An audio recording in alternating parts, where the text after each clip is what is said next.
Hello everyone, welcome to the study with Mayank. मैं हूं आपका मयंक। हम लोगों की यहाँ पर यूपीएससी प्रीलिम्स एग्जाम 2023 के लिए मॉक टेस्ट की सीरीज चल रही है। आज आपका इसी क्रम में मॉक टेस्ट 11 है। तो चलिए स्टार्ट करते हैं आज का वीडियो। देखते हैं मैं क्या क्या डिस्कस करना है यहाँ पर। आज का पहला प्रश्न है, निर्वाचन आयोग के संदर्भ में निम्नलिखित कथनों पर विचार कीजिए। आपसे पूछा गया है कौन सा कथन सही है। अनुच्छेद 324 के तहत सेवा की शर्तें व पदावधि को निर्धारित किया गया है।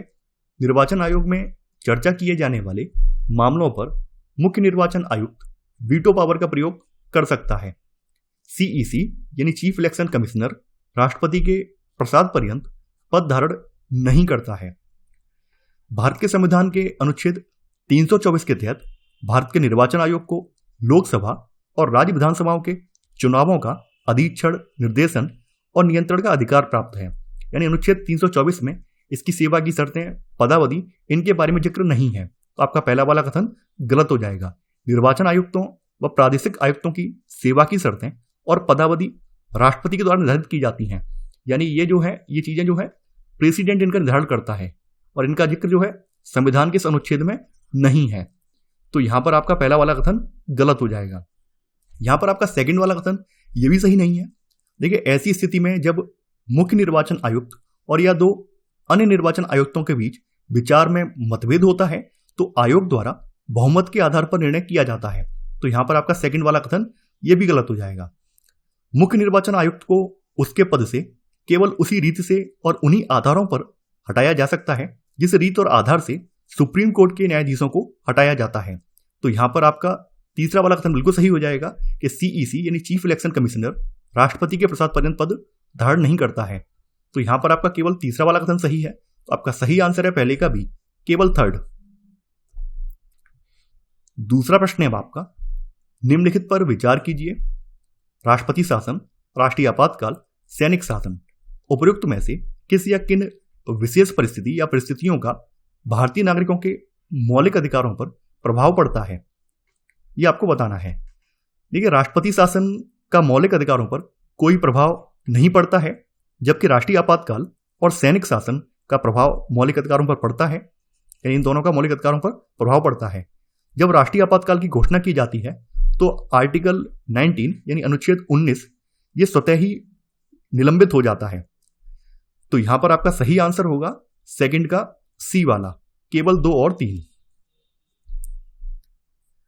तीसरा प्रश्न है आपका, निम्नलिखित में से कौन से निर्देशक सिद्धांत 42वें संविधान संशोधन द्वारा जोड़े गए थे।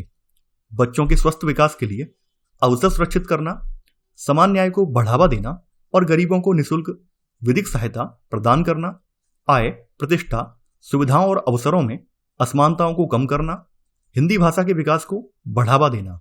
आपको यहां पर कूट का प्रयोग करके सही उत्तर का चयन करना है। ठीक है, 42वां संविधान संशोधन जो है 1976 में हुआ है, ये आपको पता है। और इसके जरिए आर्टिकल 39 में एक उपबंध और जोड़ा गया और यह था बच्चों के स्वस्थ विकास के लिए अवसर सुरक्षित करना। इसके अलावा एक और उपबंध जोड़ा गया जिसका नाम है 39A। तो आर्टिकल 39A और जोड़ा गया, इसमें समान न्याय को बढ़ावा देना और गरीबों को निःशुल्क विधिक सहायता प्रदान करना। अब देखिए, आय, प्रतिष्ठा, सुविधाओं और अवसरों में असमानताओं को कम करना, इसको जो है 44वें संविधान संशोधन अधिनियम 1978 के जरिए इसको जो है आर्टिकल 38(2) में रखा गया है। तो ये जो है ये 42वें संविधान संशोधन अधिनियम के जरिए नहीं जोड़ा गया है, बल्कि 44वें के जरिए जोड़ा गया है। जबकि चौथा वाला जो स्टेटमेंट है ये अभी तक जोड़ा ही नहीं गया है। तो यहां पर आपका सही आंसर होगा तीसरे का ए, केवल 1 और 2। चौथा प्रश्न है आपका, निम्नलिखित में से कौन राष्ट्रपति के प्रसाद पर्यंत पद धारण नहीं करते हैं।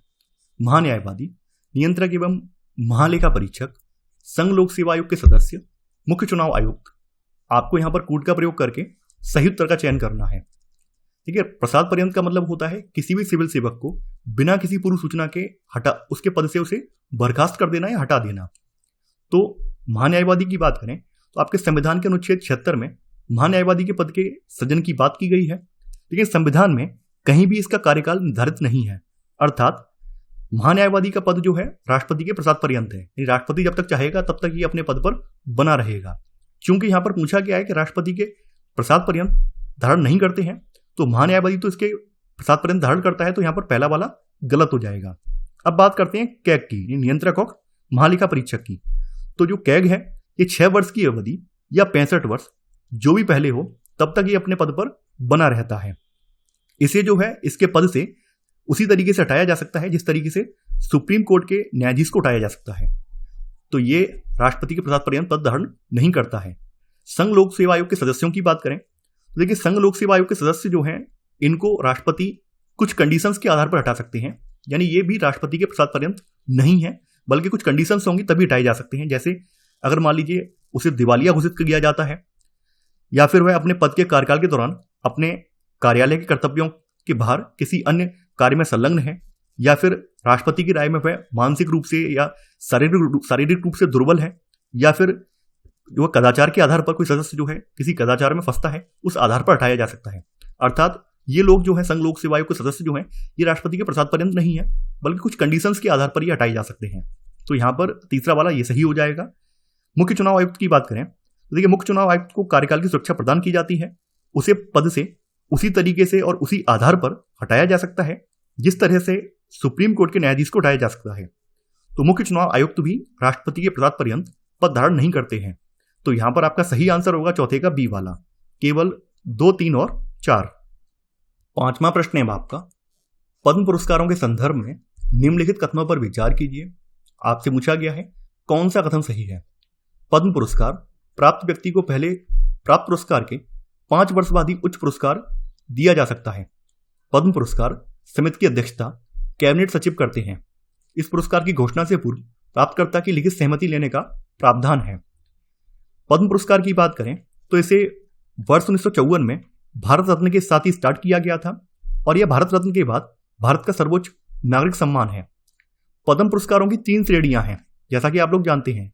इसमें एक विभूषण है, दूसरा यहां पर भूषण है, और तीसरा जो है पद्मश्री है। इनकी 3 कैटेगरीज हैं।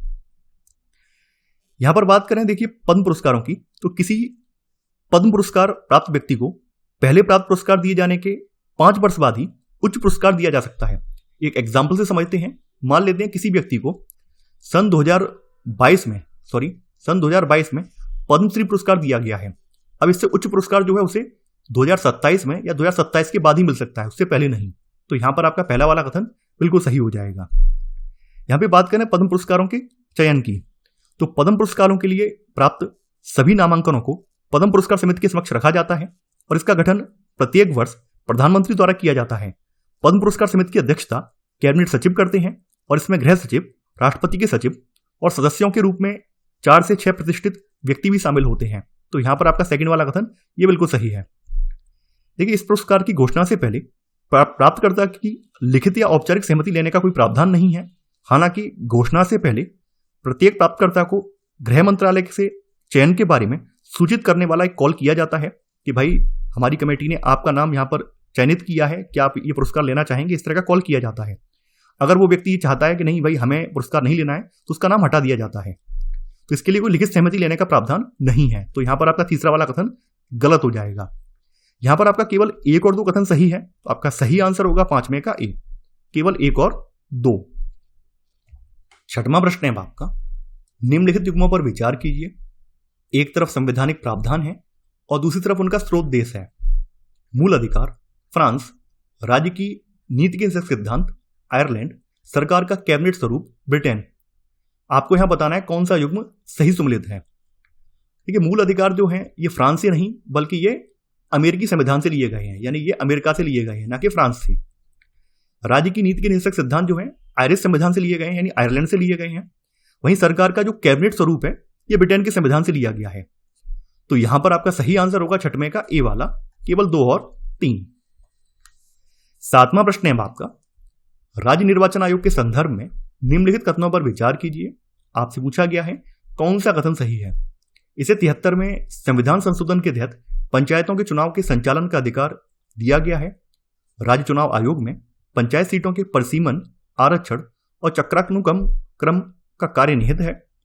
राज्य चुनाव आयोग अपनी वार्षिक रिपोर्ट भारत के चुनाव आयोग और राज्यपाल को प्रस्तुत करता है। राज्य चुनाव आयोग को 73वें संविधान संशोधन अधिनियम के तहत पंचायतों के चुनाव और 74वें संविधान संशोधन अधिनियम के तहत शहरी स्थानीय निकायों के चुनाव कराने की जिम्मेदारी दी गई है। तो यहां पर आपका पहला वाला कथन बिल्कुल सही है। राज्य चुनाव आयोग में पंचायत सीटों के परिसीमन, आरक्षण और चक्रानुक्रम के कार्य निहित हैं। तो यहां पर आपका सेकंड वाला कथन ये भी सही हो जाएगा। आपका तीसरा वाला कथन जो है ये सही नहीं है। वर्तमान में राज्य चुनाव आयोग द्वारा रिपोर्ट प्रस्तुत करने के संबंध में कोई स्पष्ट प्रावधान नहीं है। तो यहां पर तीसरा वाला जो है ये गलत हो जाएगा। यहां लिखा हुआ राज्य चुनाव आयोग अपनी वार्षिक रिपोर्ट भारत के चुनाव आयोग और राज्यपाल को प्रस्तुत करता है। इसके संदर्भ में अभी कोई ऐसा स्पष्ट प्रावधान नहीं है, तो इस वजह से तीसरा वाला गलत हो जाएगा। केवल 1 और 2 सही है। आपका सही आंसर होगा 7 में का ए, केवल 1 और 2। 8वां प्रश्न है आपका, निम्नलिखित युग्मों पर विचार कीजिए। एक तरफ आयोग या निकाय है और दूसरी तरफ है किसके अंतर्गत आता है। राष्ट्रीय अल्पसंख्यक आयोग, सामाजिक न्याय और अधिकारिता मंत्रालय, राष्ट्रीय महिला आयोग, महिला एवं बाल विकास मंत्रालय, राष्ट्रीय अनुसूचित जनजाति आयोग, जनजाति मामलों के मंत्रालय।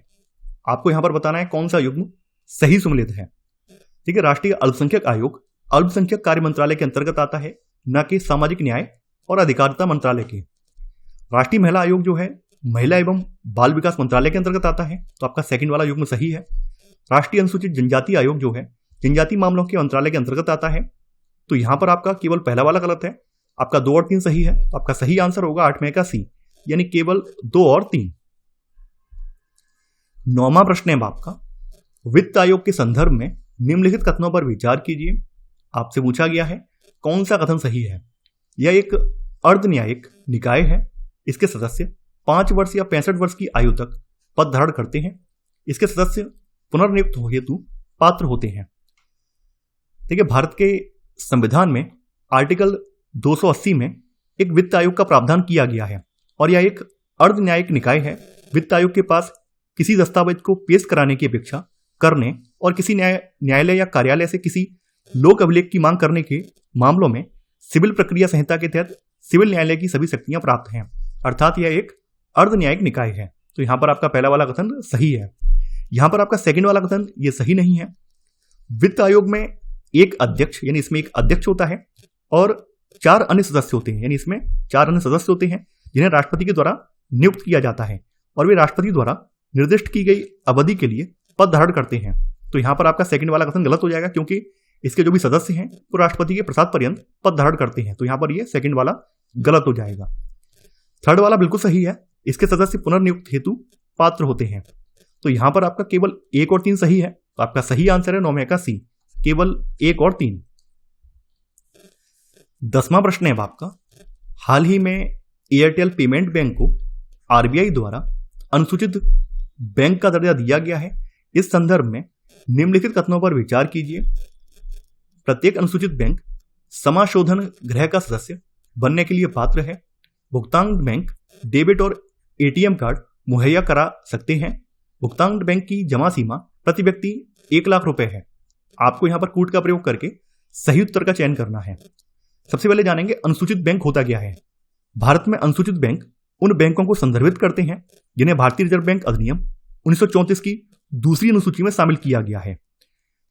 अब यहां पर बात कर लेते हैं एयरटेल की। देखिए, प्रत्येक अनुसूचित बैंक को 2 प्रकार की मूल सुविधाएं प्राप्त होती हैं। यह आरबीआई बैंक दर पर ऋण या उधार के लिए पात्र होते हैं और यह स्वतः ही क्षमाशोधन गृह यानी क्लियरिंग हाउस की सदस्यता प्राप्त कर लेता है। तो यहां पर आपका पहला वाला कथन बिल्कुल सही है कि प्रत्येक अनुसूचित बैंक समाशोधन गृह का सदस्य बनने के लिए पात्र है। यहां पर आपका सेकंड वाला कथन बिल्कुल सही है। भुगतान बैंक एटीएम और डेबिट कार्ड के साथ साथ ऑनलाइन और मोबाइल बैंकिंग की सुविधा प्रदान कर सकते हैं।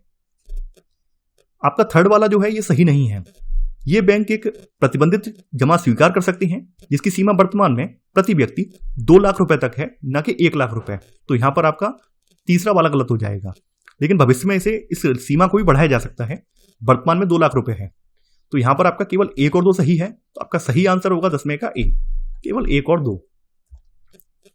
11वां प्रश्न है आपका, भारत संविधान का उपयोग उस मूल ढांचे के रूप में करता रहा है जिसके भीतर सरकार संचालित होती है। निम्नलिखित में से कौन सा इसका कारण नहीं है। न्यायपालिका और राजनीतिक प्रथाओं ने संविधान के कार्यान्वयन में लचीलापन दर्शाया है। संविधान का मूल ढांचा हमारे देश के अनुकूल है। संविधान निर्माता बहुत दूरदर्शी थे और उन्होंने अनेक परिस्थितियों के लिए समाधान प्रस्तुत किया है। भारत का संविधान एक पवित्र दस्तावेज है और इसे परिवर्तित नहीं किया जा सकता है। देखिए, जैसा कि आप लोग जानते हैं, भारत का संविधान जो है 26 नवंबर 1949 को अंगीकृत किया गया है। ये बात आप लोग जानते हैं। संविधान के वास्तविक कार्यक्रम में व्याख्याओं में पर्याप्त लचीलापन रहा है। राजनीतिक प्रथाओं और न्यायिक निर्णय दोनों ने संविधान को लागू करने में परिपक्वता और लचीलापन दर्शाया है। तो यहां पर आपका ए वाला बिल्कुल सही है। संविधान का मूल ढांचा हमारे देश के अनुरूप बना हुआ है, यानी कि जैसी हमारे देश में विविधता है उसको समेटते हुए इसका मूल ढांचा बनाया गया है। सी वाला कथन बिल्कुल सही है। संविधान निर्माता बहुत दूरदर्शी थे और उन्होंने अनेक परिस्थितियों के लिए समाधान प्रदान किया है। यानी इसमें समय समय पर हमें कुछ चीजें कमिटमेंट भी करनी होती है, तो वो भी हम इसमें कर सकते हैं। तो वो सब चीजें यहाँ पर रखी गई हैं। देखिए, भारत का संविधान एक पवित्र दस्तावेज तो है, लेकिन यहाँ पर लिखा हुआ है इसे परिवर्तित नहीं किया जा सकता है। ये गलत है। यानी हम अपनी आवश्यकताओं के अनुसार या बदलती हुई परिस्थितियों के अनुसार इसमें संशोधन किया जा सकता है। तो यहां पर आपका डी वाला कथन यहां पर गलत हो जाएगा। तो आपका सही आंसर है 11वें का डी।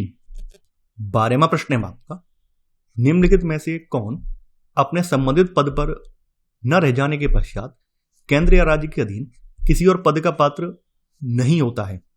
भारत का नियंत्रक, महालेखा परीक्षक, भारत का महान्यायवादी, संघ लोक सेवा आयोग के सदस्य। आपको यहां पर कूट का प्रयोग करके सही उत्तर का चयन करना है। भारत के नियंत्रक, महालेखा परीक्षक को पद के कार्यकाल की सुरक्षा प्रदान की गई है। उसे राष्ट्रपति द्वारा केवल संविधान में वर्णित प्रक्रिया के अनुसार ही पद से हटाया जा सकता है। वह अपने पद पर न रह जाने के पश्चात केंद्र या राज्य के अधीन किसी और पद का पात्र नहीं होता है। तो यहां पर आपका पहला वाला सही है। भारत के महान्यायवादी की बात करें तो जैसा कि अभी हमने देखा था, भारत का महान्यायवादी राष्ट्रपति के प्रसाद पर्यंत पद धारण करता है। महान्यायवादी सरकार का पूर्णकालिक अधिवक्ता नहीं होता है, अर्थात वह सरकारी कर्मी की श्रेणी में नहीं आता है, इसलिए उसे निजी विधिक प्रैक्टिस से वंचित नहीं किया जाता है। यानी वह प्राइवेट प्रैक्टिस अपनी सुप्रीम कोर्ट में कर सकता है। तो यहां पर आपका सेकंड वाला गलत हो जाएगा। संघ लोक सेवा आयोग के सदस्य, इसको आपको ध्यान से देखना है। देखिए, यूपीएससी का जो अध्यक्ष है, तो यूपीएससी का अध्यक्ष भारत सरकार या किसी राज्य की सरकार के अधीन किसी और पद का पात्र नहीं होता है। वहीं यूपीएससी का कोई सदस्य यूपीएससी या किसी राज्य लोक सेवा आयोग के अध्यक्ष के रूप में नियुक्त के लिए पात्र होता है, लेकिन भारत या किसी राज्य की सरकार के अधीन किसी और पद का पात्र नहीं होता है। यानी संघ लोक सेवा आयोग के सदस्य के बारे में दो चीजें हैं। अगर संघ लोक सेवा आयोग का सदस्य किसी राज्य के लोक सेवा आयोग के अध्यक्ष बनाया जाएगा तो वो पात्र हो जाएगा, लेकिन इसके अलावा वो अन्य कहीं पर पात्र नहीं होगा। इस वजह से तीसरा वाला गलत हो जाएगा। तीसरा वाला जो है, इसके बारे में कह सकते हैं कि आधा स्टेटमेंट इसका सही है और आधा गलत है। इस आधार पर ये पूरा गलत हो जाएगा, क्योंकि यूपीएससी का कोई सदस्य जो है किसी राज्य लोक सेवा आयोग के अध्यक्ष के रूप में नियुक्त के लिए पात्र है, लेकिन भारत सरकार या किसी राज्य की सरकार के अधीन किसी और के पद के लिए पात्र नहीं है। तो यहां पर दो बातें हैं, इसलिए ये गलत हो गया। तो यहां पर आपका केवल पहला वाला सही है। आपका सही आंसर है 12 का बी, केवल एक। 13वां प्रश्न है आपका, निम्नलिखित कार्यों में से कौन सा या कौन से राष्ट्रीय अनुसूचित जनजाति आयोग द्वारा किया जाता या किए जाते हैं? वन क्षेत्रों में रहने वाली अनुसूचित जनजातियों को लघु वनोपज के संबंध में स्वामित्व अधिकार प्रदान करने के लिए किए जाने वाले उपायों का सुझाव देना, अनुसूचित जनजातियों को उनके अधिकारों और रक्षोपायों से वंचित करने के संबंध में विनिर्दिष्ट शिकायतों की जांच करना, पंचायत यानी अनुसूचित क्षेत्रों में विस्तार अधिनियम 1996 के प्रावधानों का पूर्ण कार्यान्वयन सुनिश्चित करने के लिए किए जाने वाले उपायों का सुझाव देना। आपको यहां पर कूट का प्रयोग करके सही उत्तर का चयन करना है। देखिए, राष्ट्रीय अनुसूचित जनजाति आयोग की बात करें तो इसकी स्थापना संविधान के अनुच्छेद 338 ए के तहत की गई है। इसका उद्देश्य संविधान या अन्य विधियों के तहत अनुसूचित जनजातियों को प्रदान किए गए रक्षोपायों की निगरानी करना है। इसके कार्यों में कौन कौन से शामिल हैं? एक तो इसके कार्यों में यह शामिल है कि वन क्षेत्रों में रहने वाली अनुसूचित जनजातियों को लघु वनोपज के संबंध में स्वामित्व अधिकार प्रदान करने के लिए किए जाने वाले उपायों का सुझाव देना, एक तो यह शामिल है। दूसरा है अनुसूचित जनजातियों को उनके अधिकारों और रक्षोपायों से वंचित करने के संबंध में विनिर्दिष्ट शिकायतों की जांच करना, यह भी शामिल है। इसके अलावा पंचायत अधिनियम 1996 के प्रावधानों का पूर्ण कार्यान्वयन सुनिश्चित करने के लिए किए जाने वाले उपायों का सुझाव देना, यह भी इसके कार्यों में शामिल है। यानी ये तीनों ही इसके कार्यों में शामिल हैं। तो आपका सही आंसर होगा 13 का डी, यानी 1, 2 और 3। 14वां प्रश्न है आपका, निम्नलिखित में से कौन सा या कौन से भारत के संविधान में शोषण के विरुद्ध अधिकार के रूप में उल्लिखित हैं। गिरफ्तारी और निरोध से संरक्षण, कारखानों में बालकों के नियोजन का प्रतिषेध, मानव के दुर्व्यापार और बलात्श्रम का प्रतिषेध। आपको यहां पर कूट का प्रयोग करके सही उत्तर का चयन करना है। देखिए, शोषण के विरुद्ध अधिकार जो है आपके संविधान के आर्टिकल 23 और 24 में वर्णित है। अनुच्छेद 23 जो है मानव के दुर्व्यापार, बेगार और इसी तरह के अन्य प्रकार के बलात्श्रम को प्रतिबंधित करता है। तो यहां पर गिरफ्तारी और निरोध से संरक्षण ये इसमें नहीं आता है, शोषण के विरुद्ध के अधिकार में ये शामिल नहीं है। तो ये थर्ड वाला बिल्कुल सही है, क्योंकि ये आर्टिकल 23 में ये बात वर्णित की गई है। अनुच्छेद 24 जो है 14 वर्ष से कम आयु के किसी भी बालक को किसी कारखाने, खान या किसी अन्य परिसंकट में गतिविधि जैसे निर्माण कार्य अथवा रेलवे में नियोजन पर रोक लगाता है। सेकंड वाला जो स्टेटमेंट है ये अनुच्छेद 24 में वर्णित है। तो यहां पर 2 और 3 जो है ये शोषण के विरुद्ध अधिकार हैं, जबकि गिरफ्तारी और निरोध से संरक्षण जो है ये आपके आर्टिकल 22 में आ जाता है और ये स्वतंत्रता के अधिकार के तहत आता है, ना कि शोषण के विरुद्ध। तो यहां पर आपका सही आंसर होगा 14 का सी, केवल 2 और 3। 15वां प्रश्न है आपका, निम्नलिखित कथनों में से कौन सा सही है? इसमें प्रावधान किया गया कि भारत स्वयं भारत स्वतंत्रता अधिनियम 1947 सहित अंग्रेजों द्वारा भारत के संबंध में बनाए गए किसी भी कानून को बदल सकता है। इसके द्वारा भारत में गवर्नर जनरल के पद को समाप्त कर दिया गया। हालांकि इसने भारत को स्वतंत्र घोषित कर दिया, लेकिन इसने भारतीय रियासतों पर ब्रिटिश सर्वोच्चता की समाप्ति की घोषणा नहीं की। आपको यहां पर कूट का प्रयोग करके सही उत्तर का चयन करना है। देखिए, आपका पहला वाला बिल्कुल सही है। इस अधिनियम के द्वारा संविधान सभा को एक पूर्ण संप्रभु निकाय बना दिया गया और इस अधिनियम ने संविधान सभा को भारत के संबंध में अंग्रेजों द्वारा बनाए गए किसी भी कानून को निरस्त करने या परिवर्तित करने की शक्ति भी प्रदान की। तो यहां पर आपका पहला वाला कथन बिल्कुल सही है। सेकंड वाला कथन यहां पर बिल्कुल सही नहीं है। अधिनियम ने वायसराय के पद को समाप्त कर दिया और प्रत्येक डोमिनियन के लिए एक गवर्नर जनरल का प्रावधान किया। तो यहां पर सेकंड वाला गलत हो जाएगा, क्योंकि इसने गवर्नर जनरल के पद का प्रावधान किया है, बल्कि वायसराय का पद समाप्त कर दिया है। यहां पर आपका तीसरा वाला कथन यह भी सही नहीं है। इस अधिनियम ने भारत में ब्रिटिश शासन को समाप्त कर दिया और 15 अगस्त 1947 से भारत को एक स्वतंत्र और संप्रभु राज्य घोषित कर दिया। इस अधिनियम ने भारतीय रियासतों पर ब्रिटिश सर्वोच्चता की समाप्ति की घोषणा की और रियासतों को 2 स्वतंत्र राज्यों यानी पाकिस्तान और भारत में से किसी एक में शामिल होने अथवा स्वतंत्र रहने का विकल्प भी दे दिया। तो यहां पर आपका थर्ड वाला ये गलत हो जाएगा। तो यहां पर आपका केवल पहला वाला सही है, तो आपका सही आंसर है 15 का ए, केवल 1। 16वां प्रश्न है आपका, यदि कोई विदेशी राज्य क्षेत्र भारत का भाग बन जाता है तो यह निर्दिष्ट करने की शक्ति कि उस विदेशी राज्य क्षेत्र के लोग भारत के नागरिक होंगे निहित है राष्ट्रीय मानवाधिकार आयोग में, उच्चतम न्यायालय में, केंद्र सरकार में, संसद में। यदि कोई विदेशी राज्य क्षेत्र भारत का भाग बन जाता है तो भारत सरकार उस राज्य क्षेत्र के लोगों में से ऐसे व्यक्तियों को निर्दिष्ट करती है जो भारत के नागरिक होंगे और ऐसे व्यक्ति अधिसूचित तिथि से भारत के नागरिक बन जाते हैं। तो यहां पर आपका सही आंसर होगा सी वाला, यानी ये पावर जो है किसमें है? केंद्र सरकार में है। 17वां प्रश्न है आपका, अनुच्छेद 17 अस्पृश्यता का उन्मूलन के संदर्भ में निम्नलिखित कथनों में से कौन सा सही है? यह अस्पृश्यता और किसी भी रूप में उसके आचरण का उन्मूलन करता है। अनुच्छेद 17 में अस्पृश्यता को परिभाषित किया गया है कि अधिकार केवल राज्य के विरुद्ध उपलब्ध है। इसे सिविल अधिकार संरक्षण अधिनियम 1955 द्वारा लागू किया गया है। आपको यहां पर कूट का प्रयोग करके सही उत्तर का चयन करना है। अनुच्छेद 17 में कहा गया है कि अस्पृश्यता का अंत किया जाता है और उसका किसी भी रूप में आचरण निषिद्ध किया गया है। तो यहां पर आपका पहला वाला कथन बिल्कुल सही है। अस्पृश्यता को संविधान में परिभाषित नहीं किया गया है, लेकिन न्यायपालिका के विभिन्न निर्णयों ने इसके अर्थ का विस्तार किया गया है। यानी अस्पृश्यता शब्द को संविधान में डिफाइन नहीं किया गया है, लेकिन न्यायपालिका ने सुप्रीम कोर्ट के डिसीजन आए हैं उसमें इसकी डेफिनेशन दी गई है। तो यहां पर आपका सेकंड वाला गलत हो जाएगा। यह अधिकार केवल राज्य के विरुद्ध उपलब्ध है, यह गलत है। यह अधिकार राज्य और निजी व्यक्तियों दोनों के विरुद्ध उपलब्ध है। सिविल अधिकार संरक्षण अधिनियम 1955 में इसके लिए अनेक प्रावधान भी हैं। तो यहां पर आपका थर्ड वाला गलत हो जाएगा। आपका चौथा वाला सही है। अनुच्छेद 17 में केवल यह कहा गया है कि अस्पृश्यता से उपजी किसी निर्योग्यता को लागू करना अपराध होगा, जो विधि के अनुसार दंडनीय अपराध होगा। सिविल अधिकार संरक्षण अधिनियम 1955 में इसके लिए विस्तृत प्रावधान भी हैं। तो यहां पर आपका केवल 1 और 4 कथन सही है। आपका सही आंसर है 17 का बी, केवल 1 और 4। 18वां प्रश्न है आपका, प्राय सुर्खियों में रहने वाला डार्क जीनोम संदर्भित करता है डीएनए के उन भागों को जिनके बारे में हमें न्यूनतम जानकारी है और जिनके जैविक कार्यों के बारे में अधिक जानकारी नहीं है। कठोर वातावरण या समुद्र के नीचे उच्च दाब की स्थितियों में रहने वाले सूक्ष्म जीवों के डीएनए उन अनुक्रमों को जिन्हें आनुवांशिक अभियांत्रिकी द्वारा बदला गया है, जानवरों के संरक्षित शवों में पाए गए अप्रभावित डीएनए को। हाल ही में वैज्ञानिकों ने ऐसे विकसित क्षेत्रों की खोज की है जो हमारे जीनों के बाहर डीएनए में प्रोटीन को कूटबद्ध करते हैं। ये जीन सिजोफ्रेनिया और द्विध्रुवी विकार से संबंधित हैं जो लोगों के जीवन पर गहरा प्रभाव डाल सकते हैं। पारंपरिक रूप से जीन के रूप में परिभाषित क्षेत्रों के बाहर इन डीएनए को डार्क जीनोम के रूप में जाना जाता है। ये ऐसे जीन हैं जिनके जैविक कार्यों के बारे में बहुत कम जानकारी है और जिनके विश्लेषण के लिए उपकरण सीमित हैं। इस प्रकार यह सटीक औषधि पहल पर प्रतिकूल प्रभाव डालता है। तो यहां पर आपका सही आंसर होगा 18 का ए। डीएनए के उन भागों को जिनके बारे में हमें न्यूनतम जानकारी है और जिनके जैविक कार्यों के बारे में अधिक जानकारी नहीं है।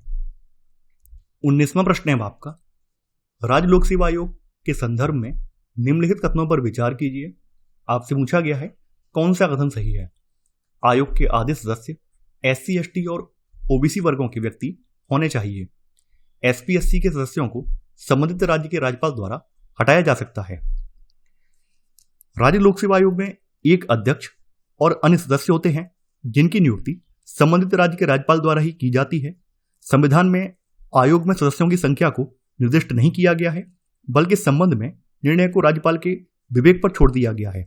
इसके अतिरिक्त आयोग की सदस्यता के लिए कोई योग्यता निर्धारित नहीं है, सिवाय इसके कि आयोग के आधे सदस्य ऐसे व्यक्ति होने चाहिए जिन्होंने भारत सरकार या किसी राज्य सरकार के अधीन कम से कम 10 वर्षों तक पद धारण किया है। इसके अलावा यहाँ पर जातिगत आधार पर या वर्गगत आधार पर सदस्य नियुक्त नहीं किए जाते हैं। तो यहाँ पर आपका पहला वाला गलत हो जाएगा। देखिए, SC ST के अध्यक्ष और सदस्यों को राज्यपाल के द्वारा नियुक्त किया जाता है, लेकिन उन्हें केवल राष्ट्रपति द्वारा ही पद से हटाया जा सकता है, न कि राज्यपाल द्वारा। तो यहाँ पर आपका सेकंड वाला ये गलत हो जाएगा। यहाँ पर आपका 1 और 2 दोनों ही गलत हैं। तो यहाँ पर आपका सही आंसर होगा 19 का डी। ना तो 1 सही है और ना ही 2। 20वां प्रश्न है आपका, निम्नलिखित में से कौन से आयोग या समिति ने भाषा को राज्यों के पुनर्गठन के मानदंड के रूप में स्वीकार किया था। धर आयोग, JBP समिति, फजल अली आयोग। आपको यहां पर कूट का प्रयोग करके सही उत्तर का चयन करना है। देखिए, धर आयोग और JBP समिति दोनों ने राज्यों के पुनर्गठन के भाषाई आधार को खारिज कर दिया था। फजल अली आयोग ने व्यापक रूप से भाषा को राज्यों के पुनर्गठन के मानदंड के रूप में स्वीकार किया था, लेकिन इसने एक भाषा एक राज्य की नीति को खारिज कर दिया था। तो यहां पर आपका सही आंसर होगा 20 में का सी वाला, केवल थर्ड, यानी फजल अली आयोग ने भाषा को राज्यों के पुनर्गठन के मानदंड के रूप में स्वीकार किया था। 21वां प्रश्न है आपका, निम्नलिखित कथनों पर विचार कीजिए। आपसे पूछा गया है कौन सा कथन सही है। राष्ट्रीय मानवाधिकार आयोग और राज्य मानवाधिकार आयोग के अध्यक्षों की नियुक्ति भारत के राष्ट्रपति द्वारा की जाती है। NHRC और SHRC के अध्यक्षों को केवल भारत का राष्ट्रपति पद से हटा सकता है। देखिए, यहां पर आपका पहला वाला कथन सही नहीं है। राज्य मानवाधिकार आयोग के अध्यक्ष और सदस्यों की नियुक्ति संबंधित राज्य के राज्यपाल द्वारा की जाती है, न कि राष्ट्रपति द्वारा। जबकि राष्ट्रीय मानवाधिकार आयोग के मामले में उनकी नियुक्ति जो है भारत के राष्ट्रपति द्वारा की जाती है। तो यहां पर आपका पहला वाला कथन गलत हो जाएगा। यद्यपि किसी राज्य मानवाधिकार आयोग के अध्यक्ष और सदस्यों की नियुक्ति राज्यपाल द्वारा की जाती है, लेकिन उन्हें केवल राष्ट्रपति द्वारा ही पद से हटाया जा सकता है। तो यहां पर आपका सेकंड वाला कथन सही है। तो आपका सही आंसर होगा 21 का बी, केवल 2। 22वां प्रश्न है आपका, अनुच्छेद 26 के तहत धार्मिक कार्यों के प्रबंध की स्वतंत्रता का प्रयोग करने के लिए किसी धार्मिक संप्रदाय को निम्नलिखित में से कौन सी शर्तों को पूरा करना आवश्यक है। विश्वासों की प्रणाली वाले व्यक्तियों का एक समूह होना, सामान्य संगठन वाला एक समूह होना, समूह का अपना विशिष्ट नाम होना, समूह का अपना एक धार्मिक पाठ्य होना, अलग सिद्धांत का उपदेश देने वाला एक नेता होना। आपको यहां पर कूट का प्रयोग करके सही उत्तर का चयन करना है। देखिए, उच्चतम न्यायालय ने निर्णय दिया है कि एक धार्मिक संप्रदाय द्वारा 3 शर्तों को पूरा किया जाना आवश्यक है। पहली शर्त यह है कि यह एक ऐसे व्यक्तियों का एक समूह होना चाहिए जिनके पास ऐसे विश्वासों की एक प्रणाली है जिसे वे अपने आध्यात्मिक कल्याण में सहायक मानते हैं। तो यानी पहला वाला इसमें शामिल है। इसका एक सामान्य संगठन होना चाहिए। सेकंड वाला ये भी इसमें शामिल है। इसका एक विशिष्ट औपचारिक नाम होना चाहिए, ये भी एक शामिल है। समूह का एक विशिष्ट नाम होना चाहिए। 4 और 5 इसमें शामिल नहीं है। तो यहां पर आपका सही आंसर होगा 22 का ए, केवल 1, 2 और 3। 23वां प्रश्न है आपका, निम्नलिखित में से कौन सा या कौन से भारत के संविधान के भाग 4A के तहत मूल कर्तव्य हैं? वैज्ञानिक दृष्टिकोण और मानववाद का विकास करना, उद्योगों के प्रबंधन में कर्मकारों की भागीदारी को प्रोत्साहित करना, करों का भुगतान करना, मतदान करना। आपको यहां पर कूट का प्रयोग करके सही उत्तर का चयन करना है। देखिए यहां पर आपका जो विकल्प 1 है ये शामिल है। भारतीय संविधान के भाग 4A में वर्णित मूल कर्तव्यों में से एक है ये, यानी वैज्ञानिक दृष्टिकोण और मानववाद का विकास करना, ये इसमें शामिल है। आपका सेकंड वाला स्टेटमेंट जो है ये डीपीएसपी का पार्ट है। ये किसका है? डीपीएसपी का, यानी कि जो आपके नीति निर्देशक तत्व हैं उनका पार्ट है, न कि मूल कर्तव्यों का। 3 और 4 आपका इसमें शामिल नहीं है। तो आपका सही आंसर होगा 23 का ए। केवल एक यहां पर जो है विकल्प 1 जो है वैज्ञानिक दृष्टिकोण और मानववाद का विकास करना, ये आपका मूल कर्तव्य है। तो आपका सही आंसर है 23 का ए वाला। 24वां प्रश्न है आपका, निम्नलिखित में से कौन सा तत्व न्यायपालिका के विभिन्न निर्णयों द्वारा प्रतिपादित संविधान की मूल संरचना का एक भाग है? संविधान का पंथ निरपेक्ष चरित्र, विधायिका और कार्यपालिका के बीच शक्तियों का पृथक्करण, समाजवादी राज्य, तर्कसंगतता का सिद्धांत। आपको यहां पर कूट का प्रयोग करके सही उत्तर का चयन करना है। संविधान की मूल संरचना का सिद्धांत सुप्रीम कोर्ट द्वारा केशवानंद भारती बनाम केरल राज्य, क्योंकि 1973 में एक वाद था तो इस बाद में प्रतिपादित किया गया था। लेकिन न्यायपालिका के विभिन्न निर्णयों के आधार पर मूल संरचना में कुछ तत्व शामिल किए गए हैं, जैसे संविधान की सर्वोच्चता, संविधान का पंथ निरपेक्ष चरित्र, विधायिका कार्यपालिका और न्यायपालिका के बीच शक्तियों का पृथक्करण, ये भी इसमें शामिल है। इसके अलावा तर्कसंगतता का सिद्धांत ये भी शामिल है। समाजवादी राज्य वाली धारणा जो है इसके निर्णय में शामिल नहीं थी। तो यहां पर आपका सही आंसर होगा केवल 1, 2 और 4, यानी कि डी वाला, 24 का डी। 25वां प्रश्न है आपका, निम्नलिखित में से कौन सा या कौन से हित समूहों और जन आंदोलनों दोनों के लिए समान है? दोनों चुनावी प्रतिस्पर्धा में प्रत्यक्ष रूप से भाग लिए बिना राजनीति को प्रभावित करने का प्रयास करते हैं। दोनों का एक ढीला संगठन होता है जहां निर्णयन अनौपचारिक और लचीला होता है। दोनों बड़े पैमाने पर स्वतः स्फूर्त जन भागीदारी पर निर्भर होते हैं। आपको यहां पर कूट का प्रयोग करके सही उत्तर का चयन करना है। देखिए हित समूह या दबाव समूह एक ही बात है। दबाव समूह ऐसे संगठन होते हैं जो सरकारी नीतियों को प्रभावित करने का प्रयास करते हैं, किंतु राजनीतिक दलों के विपरीत दबाव समूह का लक्ष्य राजनीतिक सत्ता को प्रत्यक्ष रूप से नियंत्रित या साझा करने का नहीं होता है। वहीं जन आंदोलनों की बात करें तो सामूहिक कार्रवाई के कई स्वरूपों का वर्णन करने के लिए प्राय जन आंदोलन शब्द का प्रयोग किया जाता है, जैसे नर्मदा बचाओ आंदोलन है, सूचना का अधिकार आंदोलन है, शराब विरोधी आंदोलन है, महिला आंदोलन है। ये सब जन आंदोलन के प्रकार हैं। यहां पर आपका पहला वाला कथन बिल्कुल सही है। किसी हित समूह के समान ही जन आंदोलन भी चुनावी प्रतिस्पर्धा में प्रत्यक्ष रूप से भाग लेने के बजाय राजनीति को प्रभावित करने का प्रयास करते हैं। अगर हम बात करें हित समूहों की, देखिए हित समूहों का जो संगठन है वो ढीला नहीं होता है, बल्कि काफी स्ट्रांग होता है और वहां पर निर्णय औपचारिक रूप से लिए जाते हैं और काफी कठोर निर्णय लिए जाते हैं। वहीं जन आंदोलन का जो संगठन है वो ढीला संगठन होता है और वहां पर निर्णय अनौपचारिक और लचीले रूप में लिए जाते हैं। तो दोनों समान नहीं है इस मामले में, तो यहां पर सेकंड वाला गलत हो जाएगा। देखिए हित समूह की तुलना में जन आंदोलन स्वतः स्फूर्त जन भागीदारी पर अधिक निर्भर करते हैं। जन आंदोलन में आम लोग भी आप आसानी से जुड़ जाते हैं, जबकि दबाव समूह या हित समूह में एक समान उद्देश्य वाले लोग ही जुड़ते हैं, बाहर के अन्य लोग नहीं जुड़ पाते हैं। तो यहां पर आपका तीसरा वाला कथन गलत हो जाएगा। केवल पहला वाला कथन यहां पर सही है। आपका सही आंसर है 25 का ए, केवल 1। तो ये था हमारा आज का वीडियो। आई होप आपको आज का वीडियो पसंद आया होगा। आप लोग इस वीडियो को लाइक और शेयर करना बिल्कुल ना भूलें।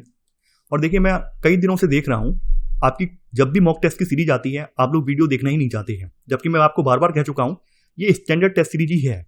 ये मुखर्जी नगर की जो टॉप लेवल कोचिंग्स हैं उनकी टेस्ट सीरीज मैं आपको यहाँ पर मॉक टेस्ट के रूप में दे रहा हूँ। केवल मैं उनका नाम यूज नहीं कर रहा हूँ और आप इतने पर भी नहीं समझ पा रहे हैं, तो ये आपकी बहुत बड़ी मिस्टेक है।